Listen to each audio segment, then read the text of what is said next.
చుట్టూ నీరు, మధ్యలో ఊరు. ఆ గ్రామానికి వెళ్లాలంటే కృష్ణానదిని దాటాల్సిందే. అధికారులు, నర్సులు రేషన్ బియ్యం తీసుకెళ్లాలన్నా ఇక్కడి గ్రామస్తులు మరబోటులో ప్రయాణించాలి.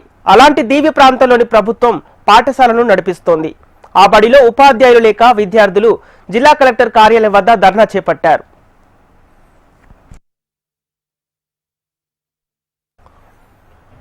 జోగులాంబ గద్వాల జిల్లా గద్వాల మండలం గుర్రంగడ్డ గ్రామం కృష్ణానది మధ్యలో ఉంది. ఊరిలో మండల పరిషత్ ప్రాథమిక పాఠశాల ఉంది. ఈ పాఠశాలలో 1 నుంచి 5వ తరగతి వరకు 35 మంది విద్యార్థులకు ఒకే ఉపాధ్యాయుడు ఉండేవాడు. ఆయన గత నెల 26న ప్రమోషన్ పై బదిలీ అయ్యారు. బోధించేవారు లేకపోవడంతో విద్యార్థులు చదువుకు దూరం అవుతున్నారు.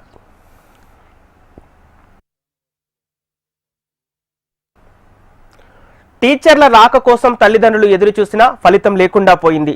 దీంతో విద్యార్థుల తల్లిదండ్రులు గద్వాల జిల్లా కలెక్టర్ కార్యాలయం వద్ద ధర్నా చేపట్టారు. అనంతపురం జిల్లా కలెక్టర్ కలిసి వారి సమస్యలు తెలుసుకున్నారు. 3 రోజుల్లో మీకు ఉపాధ్యాయుని ఏర్పాటు చేస్తామని కలెక్టర్ హామీ ఇవ్వడంతో స్టూడెంట్స్, పేరెంట్స్ వెనుదిరిగారు. ఊరు చుట్టుముట్టు మధ్యలో ఉంది, ఏరుంది, చుట్టుముట్టు మధ్యలో కృష్ణానది పారుతుంది. ఆ ఊరికి ఒక డాక్టర్ లేడు, ఒక ప్రైవేట్ డాక్టర్ రాడు, గవర్నమెంట్ డాక్టర్ ఏ డాక్టర్ రాడు మా ఊరికి. మా స్కూల్కి 2 టీచర్లు కావాలని మేము వచ్చినాం.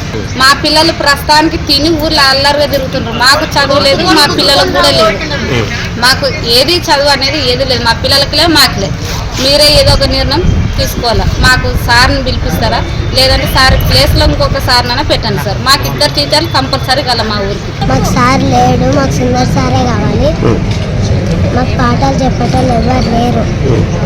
మేము బడికి పోయి ఊరికనే వస్తున్నాం, ఆడుకొని మధ్యాహ్నం వస్తున్నాం. మా ఊరు గురంగడ్డ, మాకు సార్ రాక 20 రోజులే. మేము స్కూల్కి వచ్చి పాఠాలు చెప్పక చాలా రోజులే, 20 రోజులే సార్ రాక. మేము స్కూల్కి వచ్చి ఈవినింగ్ మధ్యాహ్నమే వెళ్ళిపోతున్నాం.